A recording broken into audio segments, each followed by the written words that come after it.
Hi, I'm Rudyard Griffiths, the host and moderator of the Munk Dialogues. Thank you for joining us for yet another dialogue on the big issues and ideas of our day. For the last number of weeks post the U.S. election, we've been focusing on some broader themes around this extraordinary moment we find ourselves in. We've been looking at the political and economic effects of this pandemic, the changes that it's bringing to our lives, to the world. Today we're going to step back a bit. We're going to take a longer view. We're going to kind of look at what human history has to say about where we're at now, the effects of this pandemic in the months and years to come, but also how can history help us look forward, potentially decades, to understand the effects of this moment and the other big trends that could come in the decades to come that will change our way of life fundamentally. To do this, we are exceedingly fortunate to have what I consider one of the world's biggest minds and sharpest thinkers in Stanford historian Ian Morris. He's an archaeologist, he's a historian, and he's the Willard Professor of Classics at Stanford University. He's the founder of Stanford's Archaeology Center, where he served as its director, and he's the author of a series of internationally best-selling books. They're all on my bookshelf, and I expect on many of yours too. Why the West Rules for Now, a classic for anyone who wants to understand the future and history of the global balance of power between East and West. The Measure of Civilization, a really interesting scientific look at social development and how social development over time can help us think about how our history has unfolded, but more importantly, where our future could be headed. And a book that really got me thinking about a whole bunch of issues: war, what is it good for? Ian Morris, thank you for joining us on the Munk Dialogues. Well, thanks very much for having me here. Well, here's what I want to do, Ian. It's one thing for somebody like me to make big prognostications about the future. Frankly, what do I know? But for someone such as yourself, who's spent an incredible amount of time thinking deeply about the past, about the last 15,000 years of human history, both as a historian, as a classicist, but also as an archaeologist, going to those cultures, to those places to kind of literally unearth human history. I want to start with a quote that's been featured in two of your recent books that we used to actually advertise your appearance on the Munk Dialogues today. And it's a simple one, but I think an important one coming from someone like you. The next 40 years will be the most important in history. Ian, why? I want to know. It's the big W. Why are the next 40 years, despite the 15,000 that have gone before, why are they likely to be the most important in the human experience? Yeah, well, I got interested in sort of thinking about what history might be able to tell us about the future. About 15 years ago, big debates were going on among historians about why it was that the western part of the world, the countries around the shores of the North Atlantic, had come to dominate the planet in the 19th and 20th centuries in a way that no one had ever really done before. There were all these arguments going on.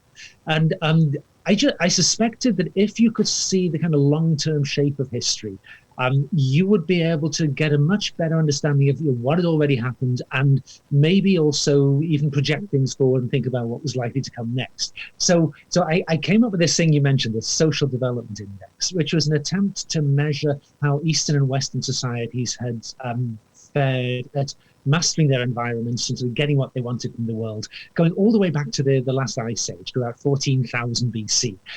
So I did this because I wanted to understand at what point did the West really pull ahead of the East? Is this a recent development or a deep-seated one going far back into the past? Is it likely to persist for centuries to come, or is it likely to go away? So I drew this graph and wrote this whole book, Why the West Rules, about it and what it told us about previous history. But then at the end of the book, I asked myself, well, so what will it look like if we project the trend lines on this graph of Eastern and Western social development, just project them forward across the next century or so?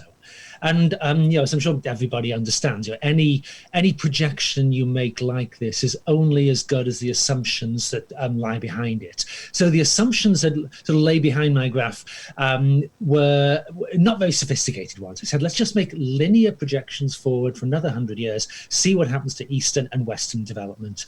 And then we can start asking, are these assumptions valid ones? What might happen to derail these trends? So anyway, that's what I did. And at the moment, by the way I calculated things, Western development is way ahead of Eastern. But Eastern development has been rising faster in the last 50 or 60 years than Western. This is sort of beginning to converge. And so if we make this linear projection, just push the lines forward, I was able to come up with a number for the exact year when the lines will cross, which is the year 2103. That is when the East catches up with the West. And that, in some ways, this is a fantastically good prediction, though I say it myself. It's got all the things a good prediction should have. So, like, it's precise. So if we get to 2104 and it hasn't happened, then you'll know I was wrong. It's also a long way in the future. So by the time we get to 2104 and discover that I was wrong, as I definitely am, I won't have to worry about it anymore. I won't be here anymore.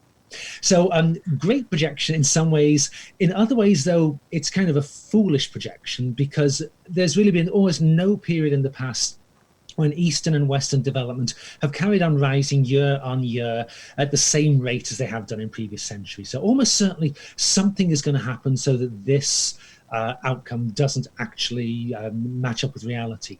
But I think that what it does do, the good thing about the prediction, is it kind of sets the bar and it gives you this sense of other things being equal. This is what is likely to happen. The trends are going to converge. East is going to catch up with the West about 80 years or so from now. And then you can start asking, well, what might happen to speed that up, slow that down, bend the lines in different directions so it doesn't happen before? But it does, I think, does set this this sort of goalpost that we need to try to explain. And so if something like this is what happens with development, I think two big conclusions seem to jump out of it.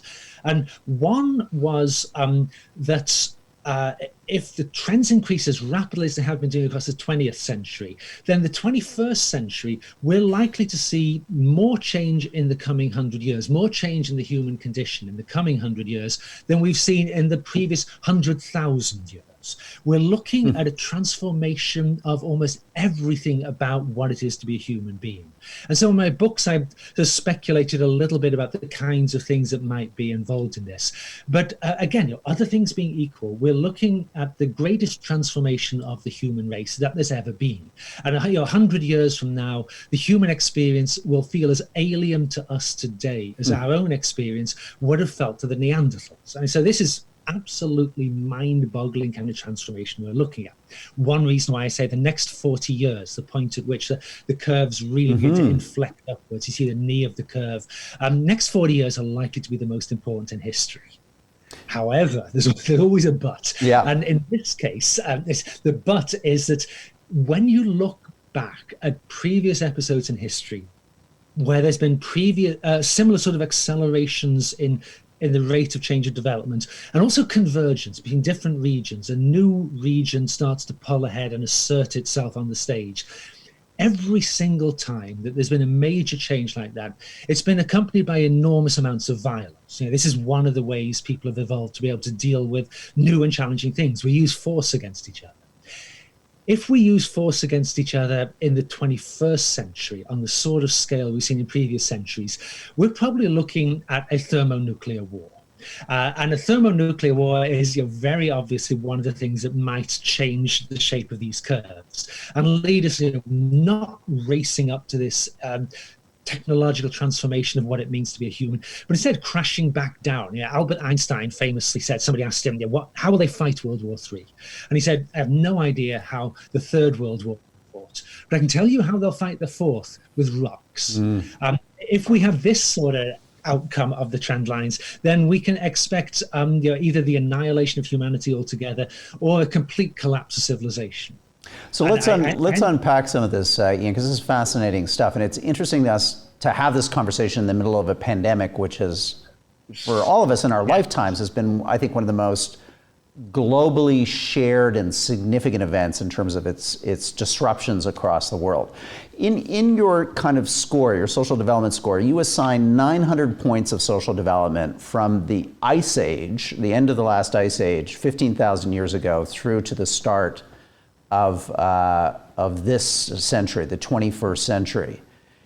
If you predict, based on the acceleration of social development over the last number of centuries into the coming 100 years, according to that graph and how it steepens upwards, we're going to add another 5,000 points of social development in 100 years, or 5 times what we did in the last 15,000. I mean, that would, as you say, suggest something is coming, something that we can't understand now, which would be just an immense, earth-shattering transformation of the human experience. What do you think that something is?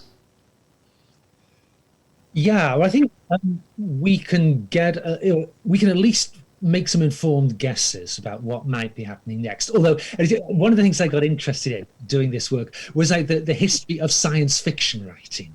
People making projections about the future, and then we can now go back to guys like H.G. Wells and Jules Verne and look at what bits of their projections are silly and what bits are absolutely ridiculous.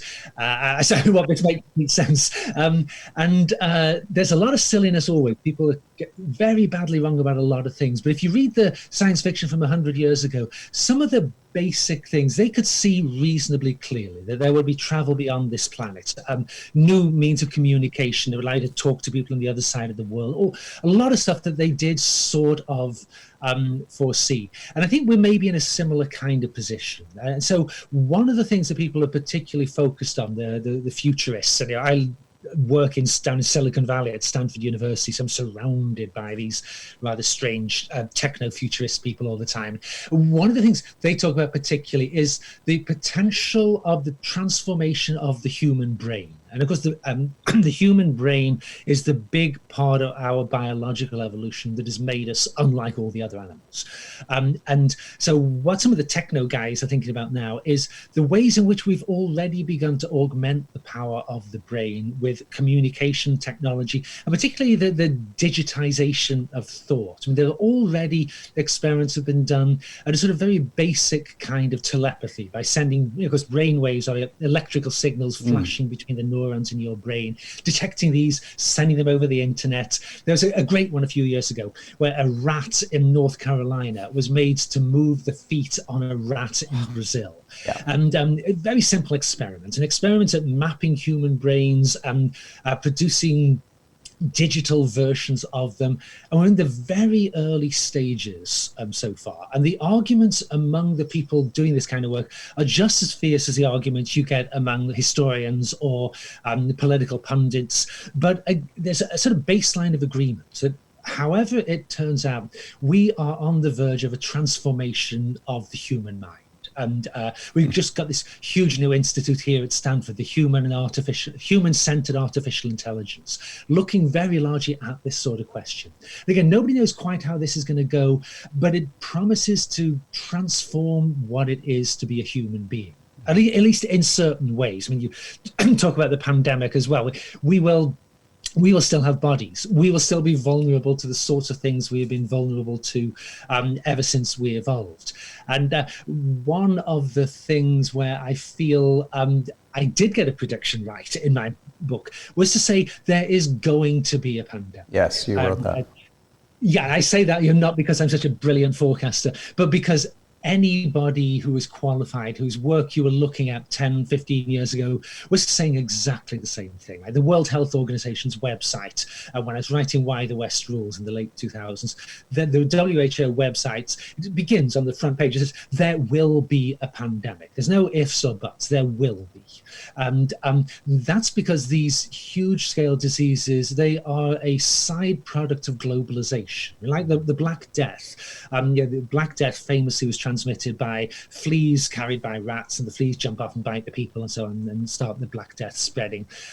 Fleas carried by rats can only expand their geographical range by a tiny amount each year because you're reliant on the rats to move around. And rats, they don't move around all that much. The Black Death spreads across the old world, from China to Europe, because people they don't deliberately put the rats on boats, but they have boats with food in them, the rats get in, and the people move the rats around. And this has always been the way. The more people move around and interact, the faster these diseases spread.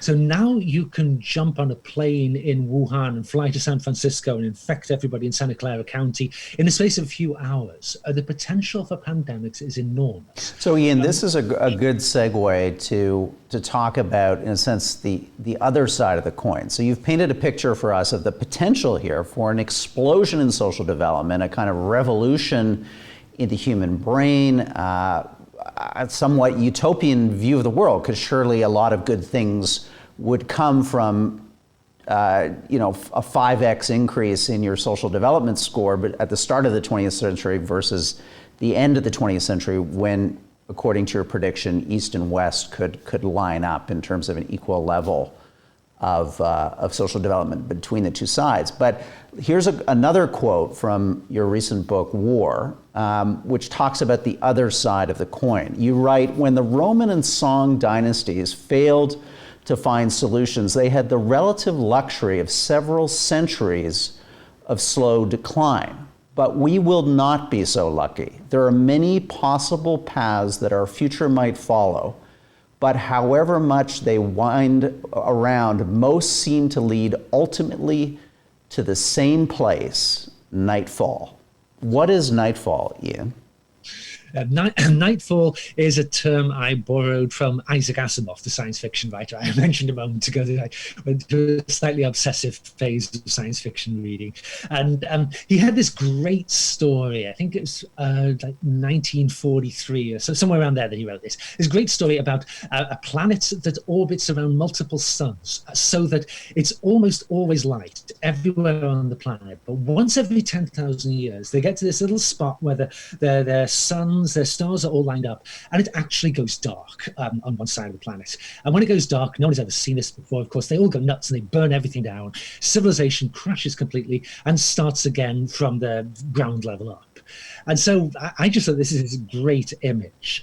But when you look back across history, you see that things like Nightfall don't actually happen. I mean, when you get the collapse of the Roman Empire or any kind of other great setbacks we've seen in the past, the clock never resets to zero. You always lose all kinds of advanced skills, population crashes, people's lives are shorter and poorer, and all kinds of terrible things. But you don't go all the way back to zero. You don't start again as Stone Age hunter-gatherers. What's different now, though, I think, from any previous time? Well, actually, two big things are different. One is that in the past, globalization has always been very partial up till now. And the different parts of the world are disconnected from each other. So you can have a great collapse in one place, but another place not all that far away might be relatively unaffected by this. And so you've got all these regions sort of in interaction, but not completely linked together. You can have partial nightfalls. And of course, now we are moving into a world where everything is linked together. And the kind of threats that we've created for ourselves by this, like, say, climate change, pandemics, these are obvious ones. The entire planet is linked together. I mean, no part of the planet pretty much has escaped COVID-19. If climate change goes as badly as some of the predictions, as most of the predictions, every part of the planet is going to be affected, even if some more than others. But the one big thing, I think, that sort of moves us beyond even that level of scariness is that if the record of the past, that these great transformations are always accompanied by mass violence, if that continues to dominate the future, well, we now live in a world with nuclear weapons. And that, I think, that absolutely changes everything. And the good news is that, for every what was it? There were like 70-some thousand nuclear warheads in the world in the 1980s. And now, well, depending on how you count, there's many ways to count, but there's considerably less than 10,000 knocking around now.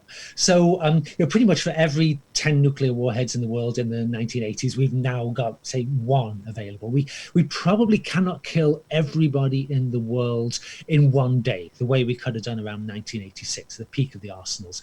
But we probably can kill as many people in one day as we killed in the whole of World War II. And nobody knows what the consequences are going to be of that sort of catastrophe. And of course, we're perfectly capable of building more nuclear weapons as well. So that, I would say, that is the big game changer. If we go down the path of all-out violence, then we still have the potential there to destroy humanity altogether. Well, let's talk, Ian, about the big potential risk of where that violence could spring from, because it's a big part of your writing and research, these kind of clashes of empires, these ebbs and flows of geopolitical power from one region to another. So here we have a situation of, an America that kind of bestrode the world as a colossus after World War II, you could even say before World War II, now being challenged economically first, but also increasingly technologically, and one has to wonder militarily in the future, by a rising China. As you've written and others have talked about, these are precarious situations when that large, comfortable power who's used to being in power finds itself challenged by a rival, a real rival. Tell us a little bit about why you think there are some analogies to the period prior to the First World War. You may want to go back to Thucydides and the contest between Athens and Sparta, but give us a sense of what you see as an important historical dynamic that has played out at various times in human history with profound effects. Yeah, I think this is something that the kind of international tensions we see now are something that in different forms have played out over and over again in the past. And well, you mentioned Thucydides. He has this famous line about the Peloponnesian War between Athens and Sparta. It starts in 431 BC. It got recycled recently by the political scientist Graham Allison to talk about Sino-American relations. And Thucydides says, what made war inevitable in 431 BC was the growth of Athenian power and Spartan fear of that growth. So the Spartans felt trapped, that they had to do something to stop the Athenians getting more and more powerful, and that a kind of preemptive declaration of war, it seems to, enough of them, it seemed like a preemptive declaration of war was the way to do that and head off Athenian growth, which led, of course, to this disastrous war that Sparta ultimately wins, but it kind of breaks Sparta at the same time. And so Allison makes these rather gloomy predictions. He called this book something like the Thucydides trap. Yeah, destined for war or something like this. Gloomy prediction.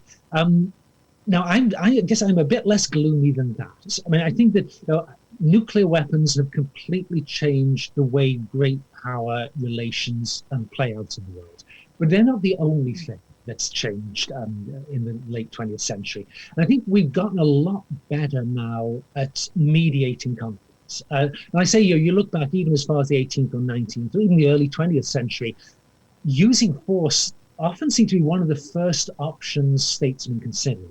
Now, there's a lot of potentially very tense places around the world where it is actually a little bit difficult to imagine anybody being so reckless as to think that a quick recourse to violence is going to be the solution to their problem. So they say something like Taiwan is one of the places, of course, people look at all the time. The People's Republic of China has always considered Taiwan just a breakaway province. There's always been talk of military solutions to the problem, just invade Taiwan, get it over with. They've never done anything like that. And frankly, it never seems super likely to be about to do anything like that. And at one time, watched a video of this great speech that Bob Gates had given when he was Secretary of Defense here in the US. And somebody had asked, I think it was at West Point, and somebody had asked him, why does the US have this terrible record at predicting where the next conflict is going to be? He says, oh, no, we don't have a terrible record. We have a perfect record. We have a 100% record. We have been wrong 100% of the time. And then he goes on to explain that he says, that's actually sort of inevitable. Because if you see a place like Taiwan, where there seems to be so much potential for conflict, well, you do something about it. Right. You put things in place to deter other people, make conflict less likely. And so the more likely a place looks to become the center of the conflict, in fact, maybe the less likely it actually is. It's the places you're not looking that always get you. So World War One doesn't break out over some colonial spat in North Africa the way all of the clever academics were saying in the early 1910s. Breaks out in the Balkans. And these are the things that take us by surprise. And that's what I think we have to plan for, is the things that we kind of can't plan for, which is not a very optimistic conclusion to reach. Okay, Ian, we've got a ton of questions for you, and I just want to remind our viewers that they can send questions in to dialogues@monkdebates.com. We're going to spend the balance of our time with Ian up to the top of the hour focused on answering your questions. That's what these Munk Dialogues are all about. I'm going to go first to a question, Ian, that was emailed in previously to you. It's from Robert Kaufman. Robert's asking, two value systems seem to be competing for primacy today: communal goals versus personal interests and freedom. In your opinion, which value system is most likely to allow humanity to thrive without exposing itself to existential risk? Great question, Robert. What's your thought, Ian? Yeah, that is a good question. This is one that I've been very interested in, because, of course, a lot of people who try to use history to think about what might come will tend to focus on these value systems. And they play a big part in the story. And the most recent book that I wrote that came out in 2015 was called Foragers, Farmers and Fossil Fuels: How Human Values Evolve. And I try to do the same sort of thing of looking at long-term history to understand why, particularly values about equality. Like, why is it that through most of human history in the hunter-gatherer societies, the value of equality was one of the most highly prized values out there? And if you're selfish in hunter-gatherer groups, on the whole, you're not going to do very well at all. People will gang up to drag you down. And yet then through most of kind of the recorded part of history, when societies were based on agriculture, hierarchy came to be respected as an absolutely core value. It's like you go from a sense that people are all the same and no one should be better than anyone else, to a sense that nobody is the same, everybody is different, and we should recognize these differences. So that in a place like ancient Egypt, it seems perfectly legitimate to a lot of people to say, our kings are so much better than the rest of us that they can't be human at all. They must actually be gods. And then since the Industrial Revolution, we've swung back, not all the way to kind of hunter-gatherer ideas of egalitarianism and fairness, but a considerable distance in that way, in that direction. And so I got very interested in, well, what's likely to happen in the 21st century as everything else changes so rapidly? Can we assume that values and the value that we put on different kinds of behavior is likely to remain the same? And a lot of people in the 1990s, early 2000s, when there was most enthusiasm about opening up, bringing China into the World Trade Organization, globalization, bringing everybody together, a lot of people were saying, well, when China starts to get richer and when China gets more involved in more complex international trade systems, China is going to become more Western. They're going to be forced to become more democratic, because clearly this is what works. I think up to a point they're right. In the 19th and 20th centuries, the more a society moved down the path toward democratization, getting rid of gender hierarchies, opening up the citizen body to people of all religions, the more they moved down this path, the better they did. So, the US, Canada, Western Europe tended to do better than countries that were much more conservative. And so looked at from that perspective, it does seem like, yeah, sure, China is going to have to move toward the more individualized Western model. Yet now, I think, as we're moving into further into the 21st century, more and more people are starting to say, oh, well, maybe that's actually not the case. And again, looking at history, in the past, when the US started becoming more successful on the global stage at the end of the 19th century, the US didn't get more Europeanized. Europeans started to worry about becoming Americanized. westernized. That sort of lesson in the past suggests maybe rather than China becoming westernized, the rest of the world is going to become more easternized. If China is able to develop an alternative model of success in a very digital, super interlinked global marketplace that's just different from the marketplaces of the 19th and 20th centuries. And I think on this one, we just don't know how it's going to turn out. Early optimism that China was going to become more democratic, that seems to be fading very quickly over the last 10 years. And maybe 50 years from now, we will all be talking about Confucius rather than Thucydides, and talking about Chinese explorers like Zheng He rather than people like Columbus. Right. Maybe that's the direction things are starting to go. Wow, Ian, that's fascinating stuff. I really enjoy your breadth and scope of your analysis. We've got a similar question here that's been emailed in by Mark. He's saying, in your studies, do you find or not that human nature has changed much over time? This has always interested me, Ian. And you've worked as an archaeologist, so you're much closer to these now dead civilizations. But if I was to go back to ancient Rome, would I have a basis to understand them and them me, or would we actually be quite alien from each other in terms of how we think, how we see the world? Is there this kind of difference in history and consciousness over time? Yeah, Mark, that is another really fascinating question. And this is something I started thinking about quite a long time ago. When I first started teaching, my first proper job was at the University of Chicago. And there they have this great undergraduate program. Well, they got rid of it. Great undergraduate program called the History of Western Civilization. And most of the students would take Western Civ at some point. And the way it worked was like discussion sections, small groups, usually 20 students or so. And they don't read modern history books. Instead, they would read works produced in the past. So you'd read Thucydides, read the Song of Roland, then you just kind of sit around and talk about it.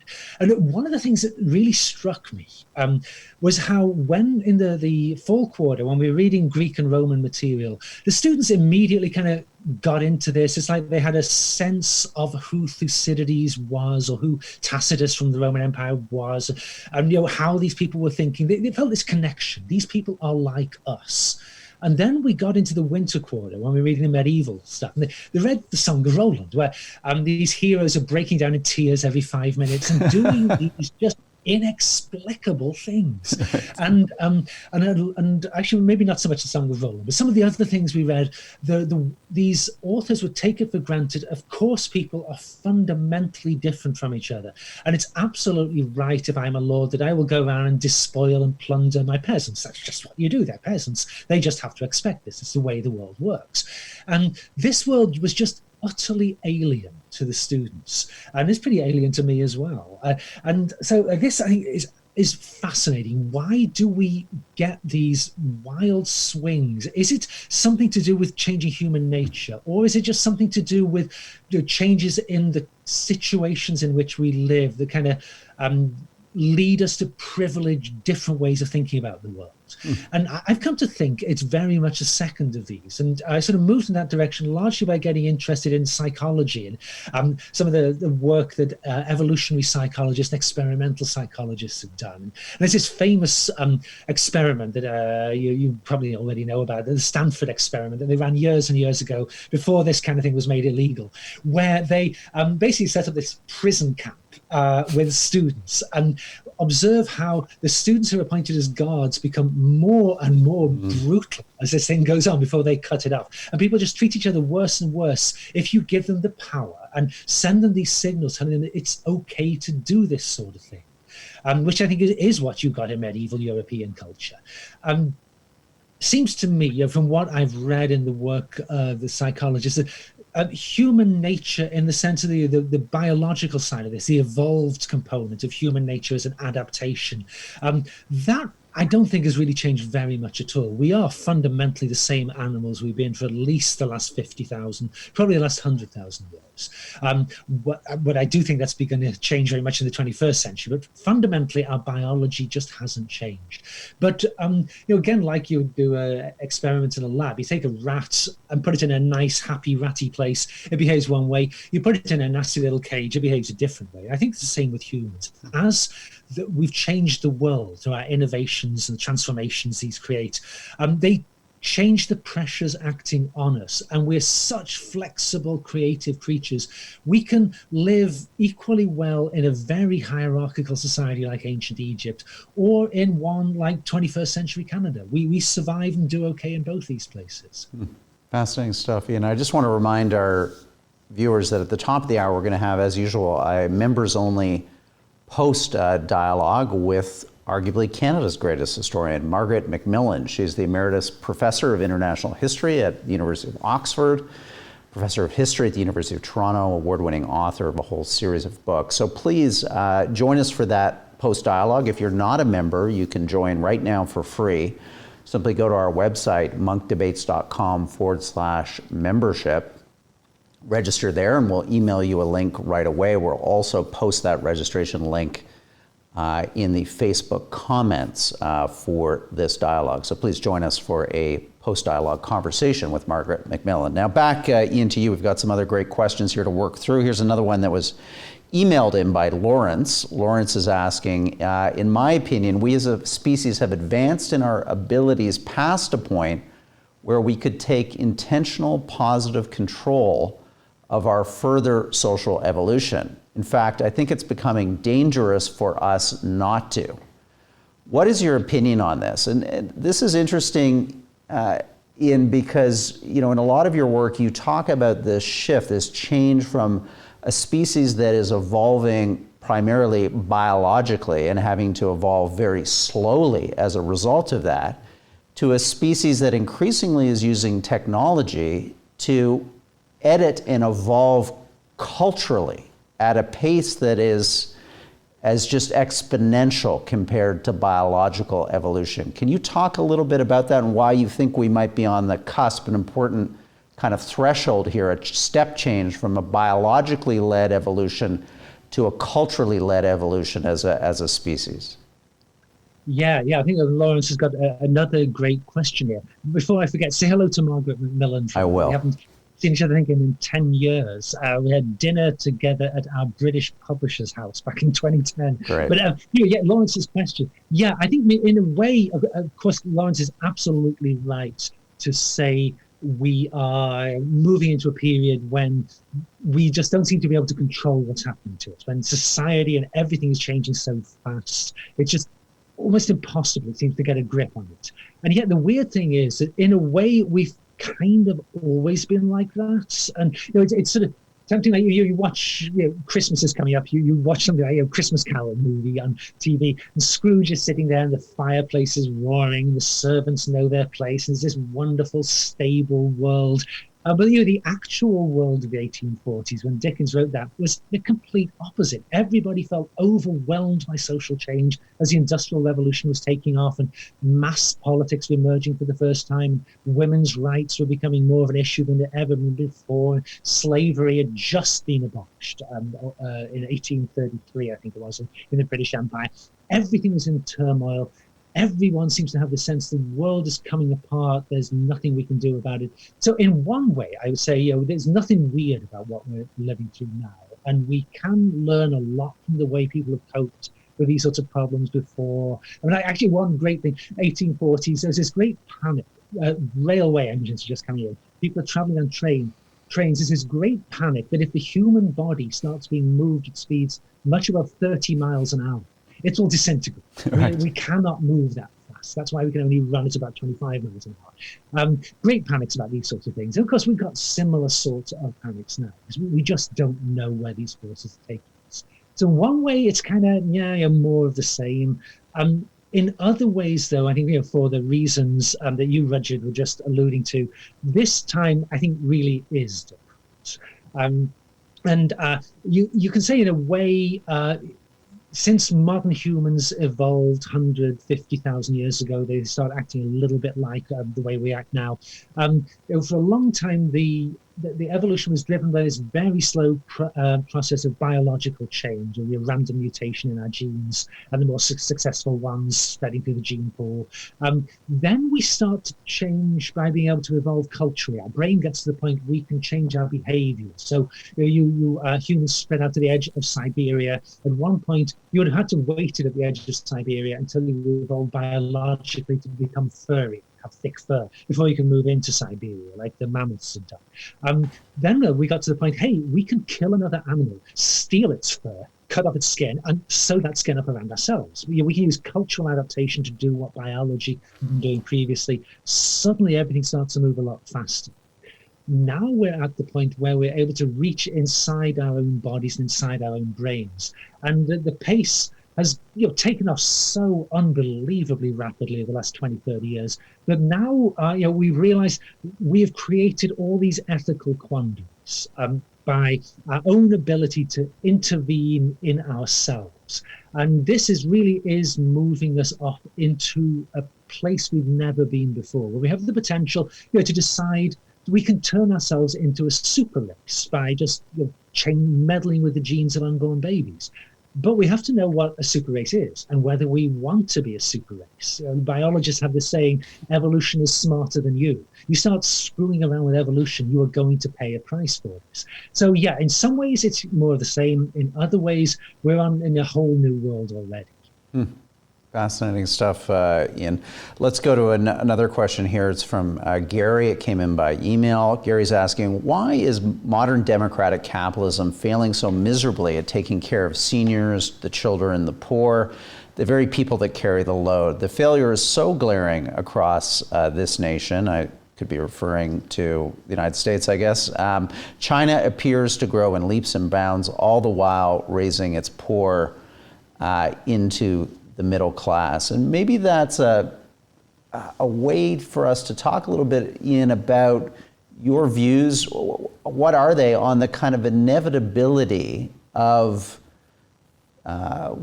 social democratic capitalism as a way of organizing society that confers advantages, that allows it to outcompete other systems of human organization, and therefore through social evolution it becomes the preferential system, and eventually we're all going to move in that direction. You've talked a little bit about that, but I'd like to hear some more. Yeah, there's yet another really interesting question. And I guess in some way, I mean, Gary talked about you failing to care for the elderly. One of the problems we've got now is that we've just got so many old people. I mean, people like me, I just turned 60 this year. There's always been people who live to be 60, but hardly any of them. One of the great achievements of the 19th and 20th centuries, led by the capitalist economies, was creating conditions where people could just live to be a lot older than they'd ever been before. So now we have these huge numbers of elderly people, which we didn't have in the past. And this is a fundamental social problem for successful economies of how do you care for people who some of them are going to be too old to work and too unwell to work and earn their own livings anymore. So you've got to generate the wealth to support them. Others are not, and we see plenty of people working on into their 70s, 80s even. What is that going to mean for young people who are trying to move up? And this is a big question we have in academia. Professors' lives are not super hard on the body on the whole. And a lot of us just go on and on and on, and we won't go away and retire. What does this mean for all the new 20-somethings getting their PhDs and trying to get a break into this field? So I think in some ways, we got unprecedented problems. In other ways, I would actually disagree with Gary a little bit on some of this.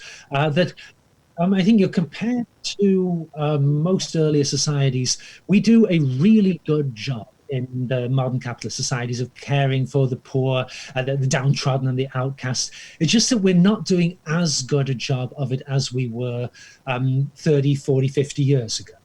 And this, I think, raises this larger question of when we look back on the welfare states in the West, say the 1950s, 60s, 70s, where it seemed to be one story, steady sort of continuing expansion of care and expansion of rights for more and more people. Was that the shape of a long-term story that we should expect to keep going through the 21st century in ever more inclusive societies? Or was this just some sort of weird blip? That the West had been enormously successful, pulled way ahead of the rest of the world, suddenly had all these resources that had never been available before, economic systems that thrived by including more and more people. So it's like, the more you brought people in, the better you did, and the better you did, the more people you could bring in, and everything was on this upward spiral. And maybe then we've reached the end of that upward spiral. I think this is the big question. Are we moving into economic models in the 21st century where all of a sudden it's more like what we've seen through most of the history of, say, the agricultural societies in the world, where if you were the ruling class, it really didn't matter that much if a lot of your peasants died off, because there were always more peasants. There's massive underemployment on the land. It just didn't matter that much. And at the moment, I say, it's hard to know where things are going to take us. Whether the 21st century transformations, the digitalization of everything, whether they are going to produce societies that are more and more inclusive and needs to have more of their citizens involved in what's going on, or whether we're going to see a tiny elite just pulling away from everybody else, leaving the rest to make shift as they can, or whether in fact we're just going to see some computers pulling ahead of the rest of us, and all of humanity is going to be in the same boat. Fascinating. To build on that, Douglas has just emailed in a question that says, let me paraphrase here, many studies project the world's population will plateau over the coming 30 years or so and then commence a significant and Douglas claims irreversible decline. Does Ian subscribe to this forecast? And if so, how does it impact his thinking on the future of human civilization? There's that quip by de Maistre that demographics is destiny. Do you subscribe? Sort of, yes. I guess I would say. I think demographics has been destiny through most of history, and I think people have kind of understood this for quite a long time now. I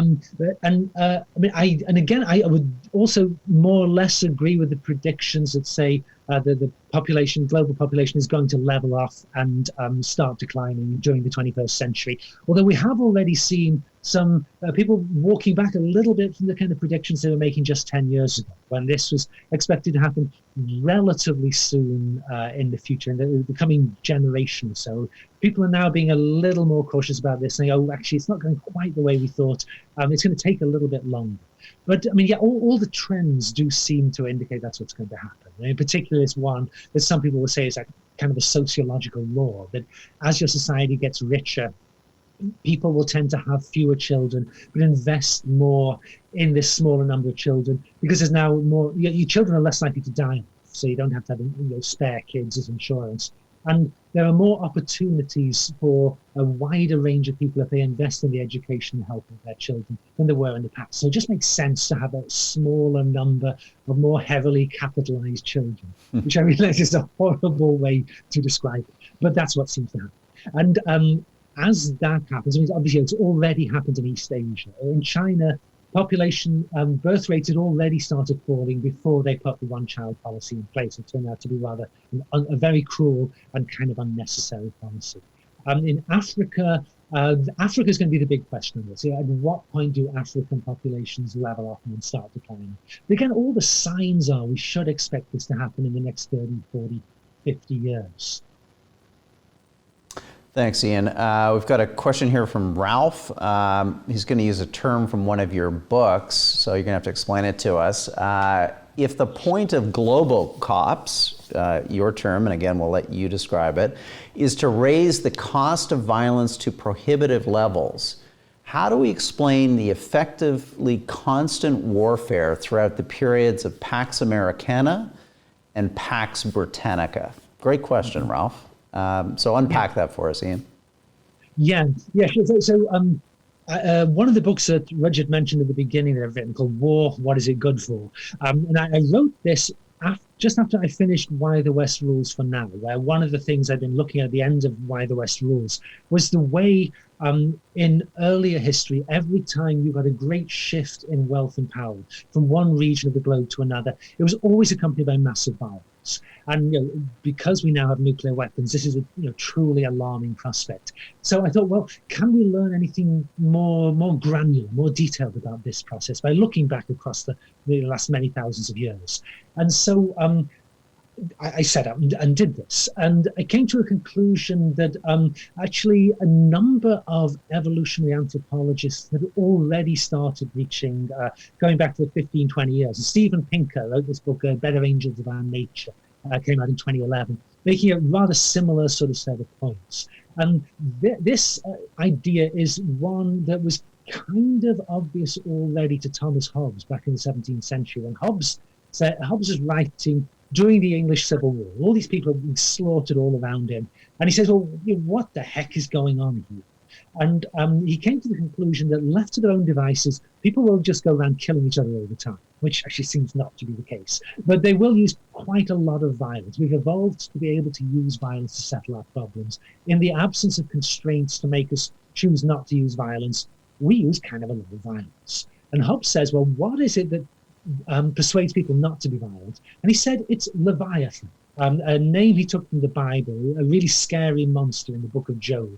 And he says what prevents people being violent is when you get governments that are as terrifying as the biblical Leviathan. The government has a monopoly over the legitimate use of force. It has way more force at its disposal than you do. So if you get in an argument with your neighbor and you want to solve this argument by burning your neighbor's farm to the ground and killing his whole family, the state says to you, don't do that. If you do that, we'll do the same thing to you. Because the state doesn't want you all killing each other. It wants you quietly working on your farms and paying taxes so the kings can do all the stuff kings do. So the state creates this environment that exerts pressure on the subjects within the kingdom not to use violence all the time. So it's this weird paradox. As the states get bigger and more sophisticated, more able to use violence themselves, they actually drive down the overall level of violence by dissuading everybody else from doing violence. And I think when we look at the long run of history, we see these states, these leviathans getting bigger and bigger, more and more reach and power, driving down rates of violent death around the world, while simultaneously raising the risk because the states get bigger. So if they do go to war, they can kill way more people than they ever used to do. Until by the 19th century, we've gotten to a point where the British Empire is able to function as a kind of global cop. Britain doesn't rule the world or even dominate the whole world, but it's got sufficient military and financial muscle that it can dissuade other governments, really all around the world, dissuade them from using force against each other, or at least can limit what they do with their force. So like during the American Civil War, Abraham Lincoln's biggest nightmare was not that he's going to lose the Battle of Gettysburg or something like that, but that the British are not even going to come into the war. The British will just recognize the Confederacy as a legitimate government, which will then allow it to access all the bond markets. It'll become much more difficult to blockade the Confederacy. And at that point, he's terrified that if that happens, the Civil War will actually be stopped by the British political economic intervention, and the Confederacy will become independent. So you start getting these states with the capacity to act on a global scale, driving down rates of death even further by discouraging wars elsewhere. But if it goes wrong, as it does in 1914, of course, the results are absolutely horrendous. And that, I would say, hardly the first historian to suggest this. There are all sorts of analogies between the situation the US has been in since 1989, arguably since 1945, and what the British were in the middle part of the 19th century. And all sorts of similarities between what's happening with US power now and what happened with British power at the very end of the 19th century. When you start getting these challenges, it becomes less and less clear that the Globocop really is the sheriff able to enforce its will on the beat. You get more and more people kind of trying their luck, sort of prodding Globocop, saying, well, will you go to war, or will you threaten me severely if I do this? How about if I do this? And if history is any guide, we never get the calculations right 100% of the time. And the problem here is that in the right circumstances, getting it wrong just once, just one miscalculation, gives you a nuclear version of 1914. So that I think is the big danger. And I think the more your Globocop starts to slip, the more you're going to see wars bubbling up in different places, challenges mounting. So this is one of the reasons why I say the next 40 years are going to be so alarming, so dangerous. China professes, though, not to have global ambitions in the same way that a Pax Americana or Pax Britannia did, or are quite explicit about their desire to build global empire. Does that change your thinking about how the next 40 years could look? In effect, if you have a declining hegemon, but the rival isn't Kaiser Wilhelm, it isn't an insurgent rival who wants to usurp the dominant power. So how could that potentially play out? Or do you think that it's very difficult ultimately for the Chinese not to accept the role of global cop, because somebody has to be the global cop, either because then the whole system doesn't work if you don't have one? Right. Yes. Fascinating question. Xi Jinping, as you say, does not have to be Kaiser Wilhelm. There's another really good model out there for Xi Jinping, which would be Teddy Roosevelt in the United States. At the time when Germany is increasingly challenging Britain around 1900, the US is in an even better position to challenge Britain. Its economy is bigger than Britain's by this point. It has the potential to build enough warships to dominate, push Britain completely off the top of the pile. But they don't. And of course, geography has a lot to do with that. The United States is in a very different place from Germany, very different threats and challenges. But they find ways to work it out with the British. And of course, the British also are more willing, for all sorts of reasons, more willing to try to work it out with the Americans than they are with the Germans. So yes, there are multiple models out there. And if we look at recent Chinese behavior, there's my sense is there's two schools of thought among the international relations people. And one says oh my God, these Chinese are so scary. Look at how much their policies have changed since the 2008, 2009 financial crisis. They're so much more assertive. Look at all the artificial islands in the South China Sea. They are definitely trying to push the US out of the Pacific, out of the West Pacific. And this is just the first step to replacing the US as the global dominant power. And it's hard to see how that can happen without there being a war. The other school of thought, though, says, well, yes, but you look at what China's currently doing, and it's sort of securing its near abroad, right? The way, say, the United States at the end of the 19th century, the US secures the Caribbean. They're not going to have any messing around with foreign powers in the Caribbean. Absolutely going to stamp that out. And they'll fight for that. So they fight the Spaniards. They'll fight for that. But they're not building these great ocean-going fleets like the British, and they're not having military bases all over the Indian Ocean, I mean, obviously the Philippines, but not all over the Indian Ocean, not trying to challenge at a global scale. And some people will say, look at China. China is sort of like the late 19th century US, not the late 19th century Germany. I mean, China does have a base at Djibouti in East Africa, but they've been very, very restrained about any kind of actions at a global level and building, a high seas fleet, basically, that would challenge the United States out on the open oceans. And so two schools of thought on that. One says this kind of restraint, this indicates that China actually is going to be a different kind of global power. And something like the Belt and Road Initiative really is what the Chinese say. It's a way to have the tide raising all the boats for everybody, tying together the infrastructure of the old world. It's not an attempt to outflank the American encirclement of China. It's not something that's going to strengthen China's position for a coming confrontation. So that might well be true.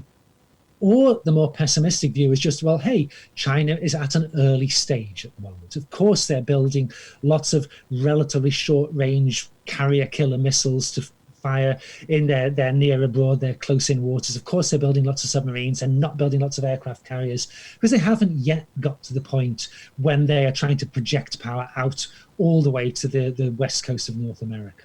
So again, I think I mean, I tend to think when you use history to think about the future, almost always what it does is lay out the parameters for the debate and say, yeah, these are the trends that we can see. This is where they might be going. We can maybe form some sense of what is the most likely outcome, but a lot of this is dependent on the actions of individuals at the small scale.